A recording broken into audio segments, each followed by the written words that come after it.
Hello, I'm TV's Ed Byrne. You may recognise me from such popular panel shows as Call My Bluff and Paul Ross's All Over the Shop. I'm here today with my good friend Dara O'Briain. Thank you very much, Ed. And we're going to discuss his new live DVD, Dara O'Briain Live. Yeah, we may have it may have a title. At the moment, we don't know what the title is. Well, you know, what are you going to say? Live and Dangerous? How tragic is that? That would, yes, or Live and Unleashed, perhaps. Oh, I always hated live DVDs that had that. Yeah. Or Live and Dara. Live and more than you could handle on television.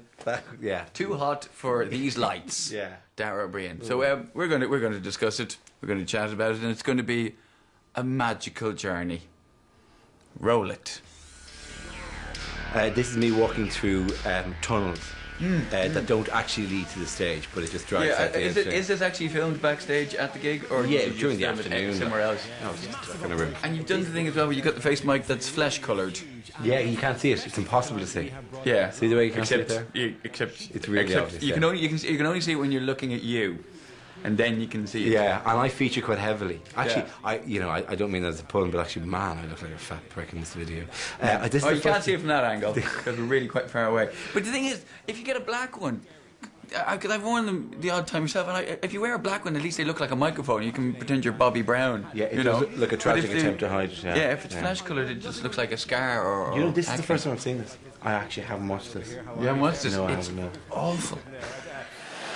Nothing will change because of that. There still will be the usual nonsense message. We've discussed DVDs before. We have. We discussed, may I say, and on your DVD where I sat and drank with you. You had notes written down. I and did you spoke 8 to me. pages of notes. I have 3 pages, but much smaller writing. Yeah. 3 and a bit, and much briefer notes. You write elaborate notes full of detail and. Well, I saw themes emerging in your work. Yeah. Well, but frankly, you'd never really noticed yourself. Well, it's not about me. Okay. So let's talk about you. Yeah. And you did propose a drinking game for my DVD. Yeah. And I'm proposing a similar one for yours. Okay. What are the rules? There are very simple rules. One is that every time you say the word mad, you have to take a drink of beer. That's do I do that? Mad. Either what's the maddest thing you've ever done, or oh, that's mad. And when you're mad, if you say mad, you have to take a drink of beer. Okay, so if fine. you watch the DVD, if you watch it again, every time it says mad, just go some beer. Also, you have to drink beer if ever you say the phrase or make a reference to saying, "I wasn't going to say this tonight," or "This wasn't a bit I was planning on doing," or "I don't normally do this bit." That's actually no, sorry, that gets a shot. That's a shot. Oh, because that means that. doesn't happen. It's quite subtle when you do that. Yeah. So that's a shot. The other one you drink beer to is anytime you refer to any previous gigs during this gig.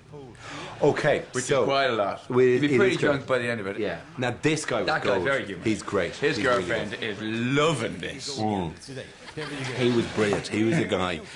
He was doing. This He guy was. from the Do you know what RAF. he was. He was mad. He was mad. Yay!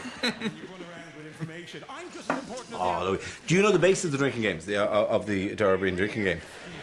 What, every time you go, Yeah, that's the one. Yeah, every time. Well, I was kind of hoping you wouldn't say it because anyone hadn't noticed. So I was like, rather a lot. It was in universities in Dublin when I did a show called "Don't Feed the Gondolas," and whatever verbal idiosyncrasy because the other people had, mine was that occasionally I say as a kind of a gap between each line, and so every time they do, they would go "Way!" and knock things back, and I got them trashed. It was like the Buffy the Vampire Slayer brass trap. Every time you see a brass trap Right. in Buffy the Vampire Slayer.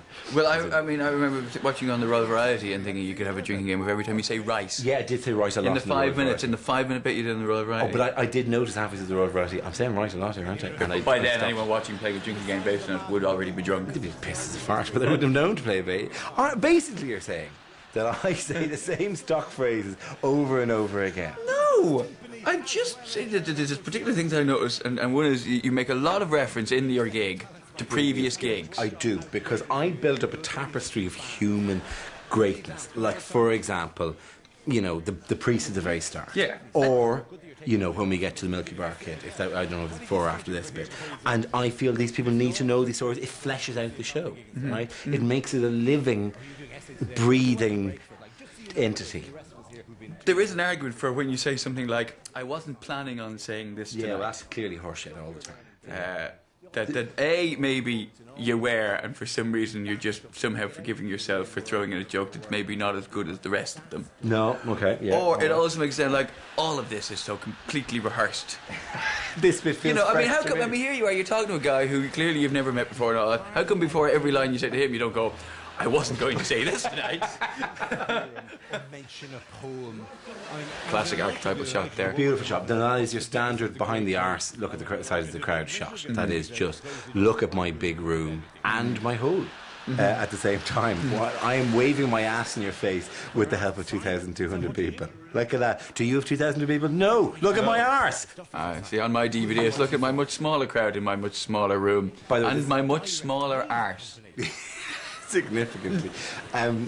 This is Milky Bar Kid, which is one of the great. This once, somebody once said something funny at a gig, and I have dragged the arse out of it for 10 minutes of stuff at least.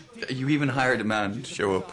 Let's not give away the big finale. People have seen the DVD. People aren't going to go, now, will I watch the film first? Oh, well, I watch the director's commentary first. Everyone, did you ever? Because you go, look, I bought this now, but I can't sit down and watch the whole thing. Maybe I'll get a flavour of it. Maybe I'll watch a few of the behind-the-scenes documentaries. No, nobody does that. Okay, no one does that. Certainly I don't do that. Nobody buys DVDs does that. They watch the film and then they go, oh, that was good. I wonder how it was made.